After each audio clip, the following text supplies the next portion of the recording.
రేవంత్ రెడ్డి వాగ్దానం చేసింది కాదు పైసలు నాకు వినే ఒక్కలేదు చాలు నేను ఇచ్చేట్లు నాకు అంతే మాకు మేము అడగలేదు నేను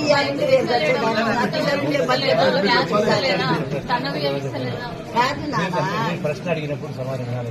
ఇవాళ ఇస్తారు పెట్టాన్ని కాదంటలేదు నాన్న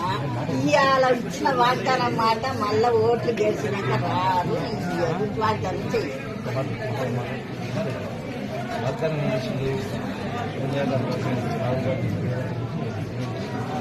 కాంగ్రెస్ పార్టీ రెండవది రేషన్ కార్డు ఇస్తాము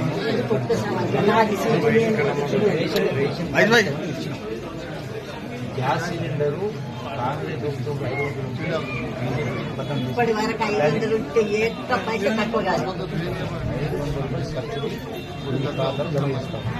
శ్రమ కాకపోయి ఉంటే దానికి కుటుంబం ఇంటి తిరిగి అవి రాసుకొని వాటిని జమ ఇక్కడ ఎవరో తెలియకుండా కొన్ని ఫోన్లు చేయకపోలేదు ఇప్పుడు అందుకనే అది చేసి ఏర్పాటు చేస్తాం దీంతో పాటుగా గ్రామాలలో మీకు కూడా చేతుల వ్యవసాయం ఉంటుంది గతంలో 20,000 కోట్ల రూపాయలు రైతుల అప్పులు మాఫీ చేయడం జరిగింది 200 కరెంటు ఫ్రీ 200 కరెంటు వీరోడు కరెంటు బిల్లు కట్టాల్సిన కూడా 200 కరెంటు ఫ్రీగా ఇవ్వడం జరిగింది డబుల్ బోర్డు ఇందిరమ్మ ఇల్లు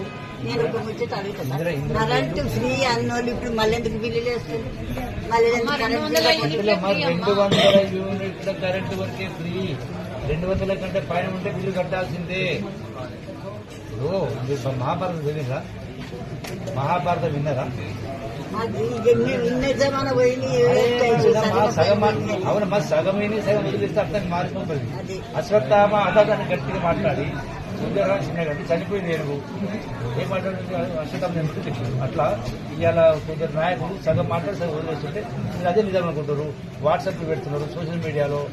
డబ్బులు పెట్టి జీతాలు ఇచ్చి ఉన్నది లేనట్టుగా లేనట్టుగా చూస్తారు ఇలా చూసి నిజమే అనుకుంటున్నారు ఏది నిజమో ఏది అబద్ధమో తెలిపి వచ్చింది తెలియకనే కదా ఇప్పుడు అడిగేది మనంతా ఏది అబద్ధమో ఏది చేసేది అంత అబద్ధం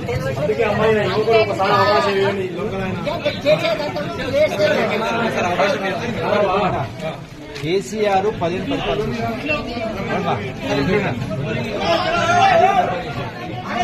సంవత్సరాలకు